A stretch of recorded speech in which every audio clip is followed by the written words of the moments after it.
Iran, जिसे प्राचीन काल में पारस या फारस के नाम से जाना जाता था, एक समय में ज़ोरोआस्ट्रियन धर्म ज़ोरोआस्ट्रियनिज्म का केंद्र था। ये विश्व का सबसे पुराना एकेश्वरवादी धर्म माना जाता है, जिसकी स्थापना पैगंबर जरथुस्त्र ज़ोरोआस्टर ने 6वीं शताब्दी ईसा पूर्व में की थी। ज़ोरोआस्ट्रियन धर्म ने ईरान की सांस्कृतिक, सामाजिक और राजनीतिक पहचान को गहराई से प्रभावित किया। हालांकि 7वीं शताब्दी में अरब आक्रमणों के बाद ईरान का धार्मिक और सांस्कृतिक परिदृश्य नाटकीय रूप से बदल गया और यह धीरे धीरे एक मुस्लिम बहुल देश बन गया। इस परिवर्तन के कारण हजारों ज़ोरोआस्ट्रियन पारसी भारत की ओर पलायन करने को मजबूर हुए। ये लेख ईरान के इस परिवर्तन और ज़ोरोआस्ट्रियनों के भारत पलायन के कारणों को विस्तार से समझाता है। ज़ोरोआस्ट्रियन धर्म और प्राचीन ईरान। ज़ोरोआस्ट्रियन धर्म का उदय प्राचीन ईरान में हुआ, जो उस समय पारस के नाम से जाना जाता था। ये धर्म अहुरा मज़दा, सर्वोच्च ईश्वर की पूजा पर केंद्रित था और सत्य, नेक सोच और अच्छे कर्मों के सिद्धांतों पर आधारित था। ज़ोरोआस्ट्रियन धर्म ने ईरान की अकमेनिद, अचेमेनिद, पार्थियन और सासानी ससनियन साम्राज्यों के दौरान देश की संस्कृति और शासन को आकार दिया। सासानी साम्राज्य 224-651 ईस्वी में ज़ोरोआस्ट्रियन धर्म राजधर्म था। इस दौरान आग मंदिर, फायर टेम्पल्स और धार्मिक ग्रंथ जैसे अवेस्ता ने समाज में महत्वपूर्ण स्थान रखा। ज़ोरोआस्ट्रियन पुजारी, जिन्हें मोबेद कहा जाता था, समाज में उच्च सम्मान प्राप्त करते थे। सासानी शासकों ने ज़ोरोआस्ट्रियन धर्म को बढ़ावा दिया और इसे साम्राज्य की एकता का आधार बनाया। अरब आक्रमण और ज़ोरोआस्ट्रियन धर्म का पतन। 7वीं शताब्दी में इस्लाम के उदय के साथ अरब सेनाओं ने पारस पर आक्रमण शुरू किया। 633-651 ईस्वी के बीच अरब मुस्लिम सेनाओं ने सासानी साम्राज्य को पराजित कर दिया। कादेसिया की लड़ाई 636 ईस्वी और नहावन की लड़ाई 642 ईस्वी में सासानी सेनाओं की हार ने ईरान को इस्लामी शासन के अधीन कर दिया। 651 ईस्वी में अंतिम सासानी सम्राट यज़देगर्द तृतीय की हत्या के साथ सासानी साम्राज्य का अंत हो गया। इसके बाद ईरान में इस्लाम का प्रसार तेजी से हुआ। अरब शासकों ने गैर मुस्लिमों, विशेष रूप से ज़ोरोआस्ट्रियनों पर जजिया कर लगाया, जो गैर मुस्लिमों से लिया जाने वाला एक विशेष कर था। इस कर का भुगतान न करने पर दंड, कारावास या यहां तक कि मृत्यु का प्रावधान था। इसके अलावा ज़ोरोआस्ट्रियन मंदिरों को नष्ट किया गया या मस्जिदों में परिवर्तित कर दिया गया। धार्मिक ग्रंथों को जलाया गया और ज़ोरोआस्ट्रियनों को अपने धर्म का खुलकर पालन करने से रोका गया। ज़ोरोआस्ट्रियनों को धिम्मी, गैर मुस्लिम अल्पसंख्यक का दर्जा दिया गया, जिसके तहत उन्हें सामाजिक और कानूनी भेदभाव का सामना करना पड़ा। इस्लाम अपनाने वालों को करों में छूट और सामाजिक सम्मान मिलता था, जिसके कारण कई ज़ोरोआस्ट्रियनों ने इस्लाम स्वीकार कर लिया। हालांकि कुछ ज़ोरोआस्ट्रियनों ने अपने धर्म को संरक्षित करने के लिए प्रतिरोध किया और पलायन का रास्ता चुना। ज़ोरोआस्ट्रियनों का भारत पलायन। 7वीं और 8वीं शताब्दी में धार्मिक उत्पीड़न और सामाजिक दबाव के कारण हजारों ज़ोरोआस्ट्रियनों ने ईरान छोड़ दिया।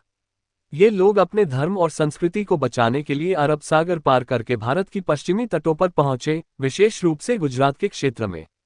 पारसी लोककथाओं में इस पलायन को किस्सा-ए-संजान में दर्ज किया गया है, जो इस समुदाय की यात्रा और भारत में उनके नए जीवन की कहानी बयान करता है। पारसियों का पहला समूह संजान गुजरात में 8वीं से 10वीं शताब्दी के बीच पहुंचा। एक प्रसिद्ध किंवदंती के अनुसार जब पारसी शरणार्थी गुजरात के स्थानीय हिंदू राजा जादी राणा के पास शरण मांगने पहुंचे, तो राजा ने उन्हें एक दूध से भरे गिलास की कहानी के माध्यम से समझाया कि उनका राज्य पहले से ही भरा हुआ है। जवाब में पारसियों ने गिलास में चीनी मिलाई, ये दर्शाते हुए कि वे स्थानीय संस्कृति में घुल मिल जाएंगे और समाज को समृद्ध करेंगे, बिना इसे बाधित किए। इस प्रतीकात्मक इशारे से प्रभावित होकर राजा ने उन्हें शरण दी, लेकिन कुछ शर्तों के साथ। उन्हें स्थानीय भाषा गुजराती बोलनी थी, स्थानीय परंपराओं को अपनाना था और विवाह समारोह सूर्यास्त के बाद करने थे। पारसियों ने इन शर्तों को स्वीकार किया और भारत में अपनी नई जिंदगी शुरू की।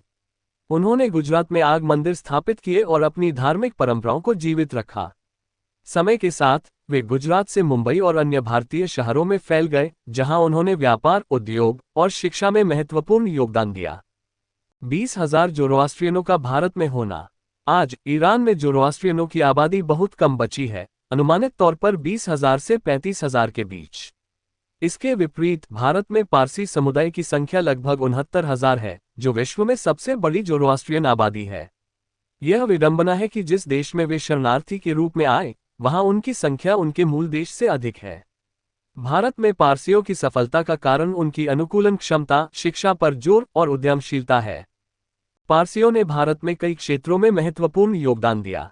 टाटा समूह के संस्थापक जमशेदजी टाटा, होमी भाभा भारत के परमाणु कार्यक्रम के जनक और फील्ड मार्शल सैम मानेकशॉ जैसे व्यक्तियों ने भारत के औद्योगिक, वैज्ञानिक और सैन्य क्षेत्रों में अमिट छाप छोड़ी। 19वीं और 20वीं शताब्दी में पारसियों ने कपड़ा मिलों, इस्पात कारखानों, बिजली संयंत्रों और बैंकों की स्थापना की, जिसने भारत के आधुनिकीकरण में योगदान दिया। ईरान का मुस्लिम मुल्क बनना, कारण और प्रक्रिया। ईरान का इस्लामीकरण एक जटिल और क्रमिक प्रक्रिया थी। इसके प्रमुख कारण निम्नलिखित थे।